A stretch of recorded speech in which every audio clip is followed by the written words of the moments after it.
அண்ணா, நீயா? நான் தான். ஏண்டா? இல்லண்ணா, திடீர்னு வந்து நின்ன உடனே ஷாக் ஆயிட்டேன். என்ன ஷாக்கு? எதுக்காக? ஒன்றும் இல்லைண்ணா, சும்மாதான். ஏதாவது தப்பு பண்றியா?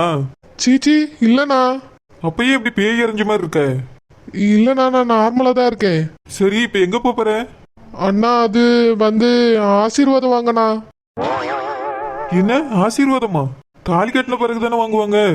அண்ணா, அது வந்து தாலி கட்டுறதுக்கு போறேன் இல்லைண்ணா, அதான் அதுக்கு முன்னாடி அப்பா அம்மா கிட்ட ஆசீர்வாதம் வாங்கணும்னு தோணுச்சு. நல்ல விஷயம் தானே, அதுக்கே இவ்வளவு பதட்டமா இருக்க? ஒன்றும் இல்லைண்ணா. கல்யாணம் ஆக போறதுனால பதட்டமா இருக்கியா? இல்லைண்ணா. எனக்கு புரியுது சந்துரு, நீ அதனால தான் இந்த மாதிரி பதட்டமா இருக்கன்னு எனக்கு புரியுது. எனக்கு கல்யாணம் ஆகும்போது நான் கூட இப்படிதான் பதட்டமா இருந்தேன். அது எல்லாருக்குமே இருக்கிறது தான். இங்க பாரு சந்துரு, இப்போ நீ வெளியே போக கூடாது. நீ ரூம்ல போய் உட்காரு. அப்பா அம்மா எங்க இருக்காங்கன்னு பார்த்து நான் வர சொல்றேன். வேண்டாண்ணா, உங்களுக்கு எதுக்கு சிரமம்? நானே போய் பார்த்துக்கிட்டேன். இல்ல சந்துரு, நீ ரூம்ல போய் இரு. வெளியே எங்கேயும் போக கூடாதுன்னு அப்பா அம்மா சொல்லியிருக்காங்க. வெளியே எங்கேயும் போலண்ணா, அப்பா அம்மா ரூமுக்கு தான் போறேன். சந்துரு, அப்பா அம்மா ரூம்ல இருக்காங்களா எங்க இருக்காங்கன்னு தெரியல. நான் போய் அவங்கள பார்த்து வர சொல்றேன். வந்ததுக்கு பிறகு நீ ஆசீர்வாதம் வாங்கிக்க. இல்லண்ணா, வேண்டாம். ஏன் வேண்டாம்? அவங்கள இங்க வர வைக்க வேண்டாண்ணா. அப்பாக்கும் அம்மாக்கும் ஏகப்பட்ட வேலை இருக்கும். நீ சொன்ன மாதிரியே கல்யாணத்துக்கு அப்புறமே நான் ஆசீர்வாதம் வாங்கிக்கிறேனே. ஏன் சந்துரு, எந்த வேலை இருந்தாலும் நீ கூப்பிட்டேன்னு சொன்னா அப்பா அம்மா வருவாங்க. இல்லண்ணா, பரவாயில்ல, இருக்கட்டும். நான் அப்புறமாவே ஆசீர்வாதம் வாங்கிக்கிறேன்.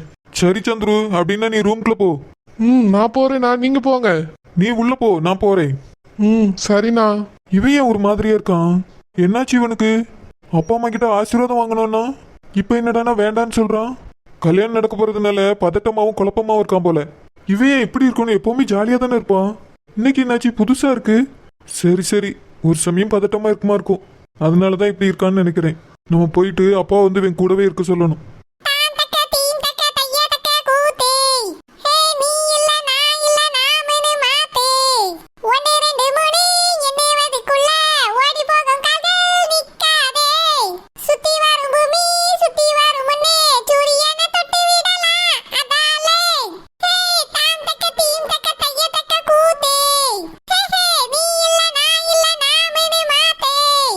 டேய் அஸ்வின்,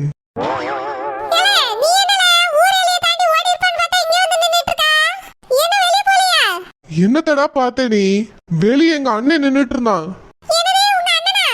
ஆமாண்டா, ஜஸ்ட் மிஸ் மாட்டிருப்பேன். ஏதோ பொய்ய சொல்லி சமாளிச்சுட்டு வந்திருக்கேன். இப்போ உன்கிட்ட ஒரு வேலையை கொடுத்தா ஒழுங்கா பார்க்க மாட்டியா அஸ்வின்? இப்படியா விளையாட்டுத்தனமா இருப்ப? எதுல விளையாடணும் எதுல விளையாடக்கூடாதுன்னு இல்லையா? சீரியஸா பார்த்ததுதான் நான் பார்த்தனே. வாசல்ல எங்க அண்ணன் நின்றுட்டு இருக்கான். ஜஸ்ட் மிஸ்ல தப்பிச்சு உள்ள வந்திருக்கேன். எங்க அண்ணனுக்கு எப்படியும் சந்தேகம் வந்திருக்கோன்னு நினைக்கிறேன். டேய் முட்டாள், அதான் பாத்ரூம் உள்ளேயே இருக்குல்ல. நீ இருக்கியே, நீ வச்சுக்கிட்டு ஒண்ணுமே பண்ண முடியாதுடா என்னால.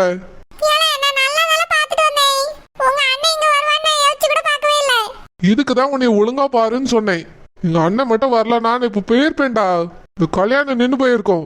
நானும் எஸ்கேப் ஆயிருப்பேன். எல்லாத்தையும் கெடுத்துட்டேன் அஸ்வின். சாரில, எனக்கு தேவையில்ல அஸ்வின். மண்டபத்தை விட்டு நான் வெளியே போகணும்.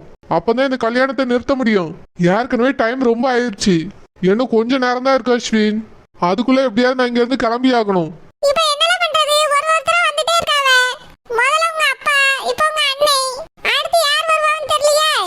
அதான்டா எனக்கும் புரியல. எங்க அண்ணன் பேசுனது பார்த்தா என் மேல ஏதோ சந்தேகப்படுற மாதிரியே இருக்கு. ஒருவேளை அவனுக்கு ஏதோ தெரிஞ்சிருக்குமோ?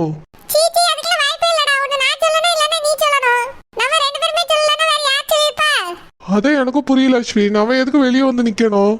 எதுக்காக நீ வெளியே போக கூடாதுன்னு சொல்லணும்? அதெல்லாம் போலாம். ஒண்ணு வேணா ரூம்லயே இருக்கலாம். மாப்பிள்ளைய எப்படி ரூம்குள்ளேயே இருக்க முடியும்?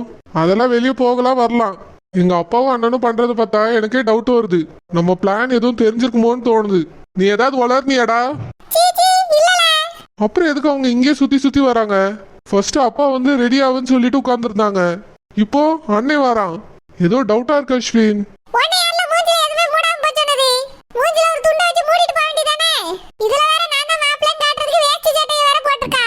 நானாடா விரும்பி எடுத்து போட்டேன். எல்லாத்துக்கும் காரணம் எங்க அப்பா தானே. கழட்டி போட்டுட்டு நின்னா ஏன் கழட்டி போட்டான்னு கேட்பாங்க. போட்டிருந்தா நான் தான் மாப்பிள்ளன்னு எல்லாரும் ஈஸியா கண்டுபிடிச்சிடுறாங்க. என்ன பண்றதுனே புரியல அஸ்வின். வேணாண்டா, யாராவது வந்துட போறாங்க. அப்புறம் ஏன் இன்னும் ரெடி ஆகலன்னு கேட்பாங்க. நான் இப்படியே வெளியே போயிட்டு பின்னாடி வழியா வெளியே போயிருவேன். முகத்தை மூடி இருந்ததை எங்க அண்ணா பார்த்திருந்தான்னு வச்சுக்க கன்ஃபார்ம் பண்ணியிருப்பான் நான் ஏதோ ஃப்ராடுத்தனம் பண்றேன்னு. இப்பவே அவனுக்கு லைட்டா டவுட் வந்த மாதிரி தான் தெரியுது. அதனால முகத்தெல்லாம் மூடிட்டுலாம் போக முடியாது. கேட்டா ஏதாவது ஒரு ரீசன் சொல்லிக்கலாம். அதான்டா எனக்கும் புரியல. நீ போயிட்டு அவன் போயிட்டானான்னு பாத்துட்டு வா. இங்க போய் பார்த்துட்டு அப்படியே வந்துடாத. அந்த படிக்கட்டு வரையும் போய் பார்த்துட்டு வா. மண்டபத்துக்கு பின்னாடி ஒரு வழி இருக்குல்ல, அது வரைக்கும் போய் பார்த்துட்டு வந்துரு. சரியா? அது வரைக்கும் இங்க தாண்டா இருப்ப. நீ போய் பார்த்துட்டு வா. ச்சே, நல்ல சான்ஸ். மண்டபத்தை விட்டு எஸ்கேப் ஆயிருப்பேன்.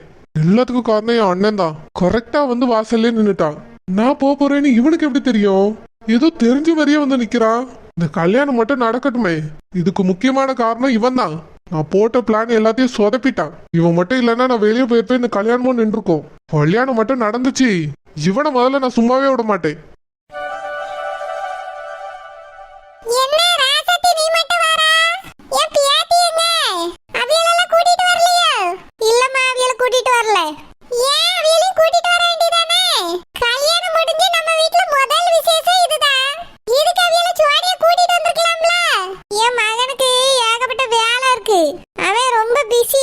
எங்கேயும் வர முடியாதுன்னு சொல்லிட்டான். அது மட்டும் இல்ல, கல்யாணம் முடிஞ்சு 15 நாளைக்காவது வெளியே எங்கேயும் விடக்கூடாது அப்படின்னு எங்க குடும்பத்துல ஒரு முறை இருக்கு. அதெல்லாம் அந்த காலத்து முறை. இந்த காலத்துக்கு அதெல்லாம் செட் ஆகாது. எல்லா காலத்துலயும் செட் ஆகுமா? எங்க குடும்பத்துல அந்த முறை இருக்கு. கல்யாணம் முடிஞ்ச உடனே எல்லாம் இப்படி எல்லாம் எல்லா இடத்துக்கும் கூட்டிட்டு வர மாட்டோம். இங்கதான் போனோம், இங்கதான் இருக்கணும்னு ஒரு இது இருக்கு. கல்யாணத்துக்கு வந்து நின்னுட்டு சாப்பிட்டு எடுத்துட்டு கிளம்ப போறாவே. இங்கவே தங்கவா போறாவே? இல்ல ராத்திரி வரைக்கும் இருக்க போறாவல? கொஞ்ச நேரத்தை கூட்டிட்டு வந்துட்டு போலாம்ல? அதான் சொன்னேல 15 நாளைக்கு வெளியே விட மாட்டோன்னு. அதெல்லாம் இந்த காலத்துக்கு ஒத்து வராது. நீங்க என்ன சொல்றது ஒத்து வராதுன்னு? எங்க குடும்பத்துல அப்படி ஒரு பழக்கம் இருக்கு. வெளியெல்லாம் விட மாட்டோம். சரி, இதை விடு. எதுக்கு நீ மாறு வீட்டுக்கு அனுப்பாம இருந்தா? பிள்ளைகளை மாறு வீட்டுக்கு அனுப்பி வைக்க வேண்டியதானே? என் மவனை மருமவனை வந்து கூப்பிட்டுருக்காவ, அது கூட அனுப்பி வைக்கலையாமே? இங்க பாருங்க, தெரியாம பேசாதங்க. நான் கூட்டிட்டு போங்கன்னு தான் சொன்னேன். என் மகன் தான் வேலை இருக்கு, 2 மாசத்துக்கு இடையில எங்கேயும் போக முடியாதுன்னு சொல்லிட்டான். அதனாலதான் மறு வீட்டுக்கு அனுப்ப முடியல. இப்பவே கூட்டிட்டு போனாதான் மறு வீட்டுக்கு போன மாதிரி அர்த்தமா? 2 மாசம் கழிச்சு மெதுவா போயிட்டு வரட்டும். 2 மாசம் கழிச்சு யார் மறு வீட்டுக்கு போவா? உடனே போனாதான் அது மறு வீடு.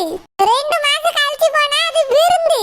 விருந்தோ மருந்தோ வேணா 2 மாசம் கழிச்சு வந்து கூப்பிட சொல்லுங்க, அனுப்பி விடி. இல்லனா என் மகன் வரமாட்டான். இது ஒரு மறைக்க ஆகுமா? யார் வந்து வந்து கூப்பிட்டு கிடப்பா? மறு வீட்டுக்கு யாரும் வந்து இப்பெல்லாம் கூப்பிடுறது கிடையாது. வண்டி தான் அனுப்பி விடியாவே. பாருங்கம்மா, நீங்க இந்த காலத்துல உள்ளதெல்லாம் பேசாதங்க. அந்த காலத்துல நடந்ததை யோசிச்சு பாருங்க. எல்லா காலத்துலயும் இப்படி மாமியார்லாம் வந்து கூட மாட்டாவே. நீ என்ன பொட்ட பிள்ளைய வச்சிருக்கா? மறு வீட்டுக்கு வீடு தேடி போய் கூடுவா? ஏதா இருந்தாலும் கொஞ்சம் யோசிச்சு பேசு.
இவ வீடு கட்டி கொடுத்துட்டாமே எனக்கு வேதனையா இருக்கு.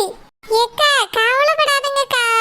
எப்படிமா கவலைப்படாம இருக்க முடியும்? நம்மளே என்ன பேச்சு பேசிட்டு போறா பாரு அவ. அந்த பிள்ளைய சும்மா விடுவாளா? இப்பவே வேலை வாங்குறவ போவவ என்னெல்லாம் செய்வாளோ? எனக்கு நினைச்சாலே பதறுது. கல்யாணத்துக்கு கூட்டிட்டு வருவா அந்த பிள்ளைட்ட என்ன ஏதுன்னு கேட்கலான்னு பார்த்தேன். எப்படி கூட்டிட்டு வராம இருக்கா பாரு. ஏக்கா கவலைப்படாதீங்கக்கா. உங்க பேத்திக்கு பூவான் அடிச்சு கேளுங்க. சரிம்மா தங்கச்சி, அதான் செய்யணும். ஏப்பாடா நல்ல வேலை யாருமே இல்ல. இந்த பக்கமா இப்படியே வந்து இப்படியே போக சொல்லிடலாம். எஸ்கேப் ஆகிறதுக்காகவே இந்த மண்டபத்துல ஒரு வழியை கட்டி வச்சிருக்காங்களே. சூப்பர், உடனே போய் சந்திரட்ட சொல்லிட வேண்டியதான். அஸ்வின், ஹாய் சாமி. ஹாய் அஸ்வின். ஹாய் சாமி. வந்ததுல இருந்து உங்க கூட சரியா பேசவே முடியல. எப்படி இருக்கு அஸ்வின்? எனக்கு என்ன சூப்பரா இருக்கேன். என்ன ரொம்ப பிஸியா? பேசவே இல்ல. பிஸில இல்ல, ஒரு ஸ்மால் வர்க். அதான் ஒரே டென்ஷன். அது விஷயமா அழுதுட்டே இருந்தேனா, அதான் பேச முடியல. அவ்வளவு கஷ்டமான வேலையா? என்கிட்ட வேணா சொல்லுங்களா, நான் செய்யறேன். இல்ல இல்ல, இதெல்லாம் ஒன்னால செய்ய முடியாது. பெஸ்ட் ஃப்ரெண்டால மட்டும் தான் செய்ய முடியும். அஸ்வின், அப்படின்னா நீங்க என்னைய ஃப்ரெண்டா நினைக்கலையா? ஃப்ரெண்ட் தான். ஆனா எனக்கு ஃப்ரெண்டா இருந்தா செய்ய முடியாது. மாப்பிளைக்கு ஃப்ரெண்டா இருந்தா தான் செய்ய முடியும். மாப்பிளைக்கா? மாப்பிளைக்கு என்ன ப்ராப்ளம்? அவனுக்கு என்னங்க ப்ராப்ளம்? அவனால மத்தவங்களுக்கு தான் ப்ராப்ளம். என்ன சொல்றீங்க அஸ்வின்? அது ஒண்ணு இல்ல சாமி. நேத்துல இருந்து இல்ல ஒரு வாரமாவே ஒரே இம்சை. எதுக்கு, என்னாச்சு? அது ஒண்ணு இல்ல, கல்யாணம் பண்ண பார்க்கணும்னு ஒரே டார்ச்சர். அப்படியா? ஆமா, என்னைய போட்டு டார்ச்சர் பண்ணி விட்டான். ஏலே, உனக்கு தான் கல்யாணம் ஆக போகுதுல, அதுக்கப்புறம் உன் பொண்டாட்டி பக்கத்துல வச்சு பாத்துக்கன்னு சொன்னேன். கேட்க மாட்டீங்க சாமி. தினம் ஒரே இம்சை. என் பொண்டாட்டிய பார்க்கணும்னு. இன்னும் கல்யாணமே அவ்வளவு, அதுக்குள்ள பொண்டாட்டின்னா சொல்றாரு. ஆமா, இதேதான் நானும் கேட்டேன். நிச்சயம் முடிச்சிட்டா பாதி பொண்டாட்டின்னு சொல்லியா? கல்யாணம் முடிஞ்சா மீதி பொண்டாட்டியா? அதனால இப்பத்துல இருந்தே பொண்டாட்டின்னு சொல்ல ஆரம்பிச்சிட்டா. அவனும் தூங்க மாட்டேங்க, என்னையும் தூங்க விட மாட்டேங்க. அவனும் சாப்பிட மாட்டேங்க, என்னையும் சாப்பிட விட மாட்டேங்க.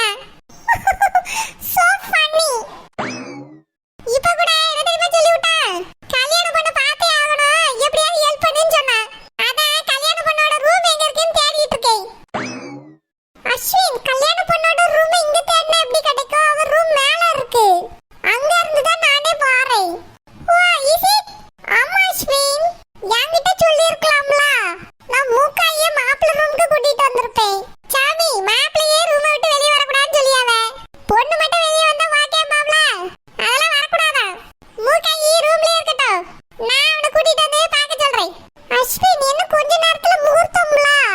இப்ப எப்படி பார்க்க முடியும்? முதல்ல சொல்லியிருந்தா கூட நான் ஏதாவது பண்ணியிருப்பேன். இப்ப வந்தா யாராவது ஏதாவது நினைப்பாவ. மூக்காயி ரூம்ல வர்ற ஏகப்பட்ட ஆட்கள் வந்துட்டு போறாவ. அம்மா வர்றாவ, அப்பா வர்றாவ. ஏன் கொட்டீஸ்வர ஆண்டி கூட 2-3 வாட்டி வந்துட்டு போனாவ. ரெடி ஆயாச்சான்னு கேட்டு. அதனால இப்போ வந்து ப்ராப்ளம் ஆயிரும். அத கல்யாணம் முடிய போதுல்ல, அதுக்கு வரவ 2 பேரையும் பார்த்து பேசிக்கிட்ட சொல்லு. இதே தாங்க நானும் சொன்னேன். கேட்க மாட்டேங்கானே. அந்த பிள்ளைய பார்க்கணுமா, பேசணுமா, கைய பிடிக்கணுமா, என்னென்னமோ சொல்லியா. இருந்தாலும் முக்காய் மேல மாப்பிள்ளனுக்கு ரொம்ப லவ்ஸ் தான். ஆமா, சில்லி ஃபெலோ. உங்களுக்கு ஒரு விஷயம் தெரியுமா? நானும் கட்டிக்க போற பண்ணிக்கிட்டா இதே மாதிரி தான் இருப்பேன். அப்படியா? ஆமா சாமி, இவனை விட அதிகமா லவ் பண்ணுவேன். சூப்பர் அஸ்வின், இப்படிதான் இருக்கணும். ஆனா என்ன, பொண்ணு தான் கிடைக்கல. அதான் கொஞ்சம் ஃபீலிங்கா இருக்கு. கவலைப்படாதீங்க அஸ்வின், சீக்கிரமா கிடைக்கும். உங்க மனசுக்கு பிடிச்ச மாதிரி அழகான பொண்ணு, அன்பான பொண்ணு கண்டிப்பா கிடைக்கும். தேங்க்ஸ் சாமி. உனக்கும் என்னைய மாதிரியே ஒரு நல்ல பையன் கிடைக்க வாழ்த்துறேன். என்னது, உங்கள மாதிரியா? ஆமா சாமி, எனக்கு என்ன குறைச்சல்? நான் நல்லா தானே இருக்கேன். ஆமா அஸ்வின், முகூர்த்தத்துக்கு டைம் ஆகுது. நான் பொண்ணோட ரூமுக்கு போறேன். அது ஆனா ஆயிட்டு போட்டு சாமி. நம்ம கொஞ்ச நேரம் பேசிட்டு இருப்போமே. இங்க ஆளே இல்ல, பேசுறதுக்கு நல்லா ஜாலியா இருக்கு. அஸ்வின், கல்யாணம் முடிஞ்சிரும், அதுக்கு பிறகு போனா நல்லா இருக்காதுல்ல. மூக்காய் என்னைய தேடுவா. செல்போன்ல வேற போட்டோ எடுத்து தர சொல்லியிருக்கா. நான் போறேன். சரி சாமி, பாய். பாய் அஸ்வின், மறுபடியும் சந்திப்போம். சரி சாமி, பாய் சாமி. பாய் பாய் அஸ்வின். சாமி, பாத்து போ. ஓகே அஸ்வின்.